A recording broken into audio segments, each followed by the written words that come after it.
મોરબીમાં પણ મેઘરાજાની એન્ટ્રી થઈ છે। મોરબીમાં અનેક વિસ્તારોમાં ભારે વરસાદ વરસ્યો, જેને લઈને રસ્તાઓ પર પાણી ફરી વળ્યા હતા। તો આ સાથે જ મોરબીમાં હવામાન વિભાગે 2 દિવસ વરસાદની આગાહી કરી, જેને લઈને ગરબાના આયોજકોમાં હાલ ચિંતા જોવા મળી રહી છે।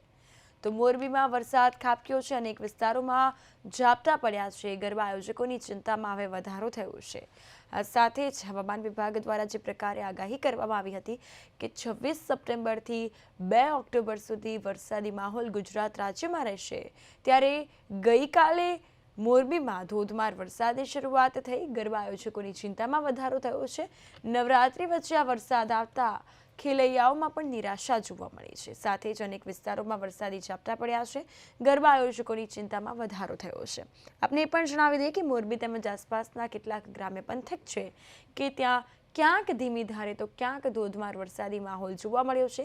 ગરબા આયોજકોની ચિંતામાં હાલ તો વધારો થયો છે। બજારોમાં પાણી ભરાયા છે। સાથે સાથે જે કેટલાક વિસ્તારો છે કે ક્યાંક ધીમી ધારે ક્યાંક ધોધમાર વરસાદી ઝાપટા પડ્યા, ગરબા આયોજકોની ચિંતા પણ વધી છે। આ સાથે ખેલૈયાઓમાં પણ નિરાશા જોવા મળી છે। તો પાર્ટી પ્લોટોમાં પાણી ભરાતા હવે આયોજકો જે છે તે પણ ચિંતામાં મુકાયા છે અને આ પ્રકારે નવરાત્રી વચ્ચે વરસાદી માહોલ જોવા મળતા ખેલૈયાઓ પણ નિરાશા અનુભવી રહ્યા છે।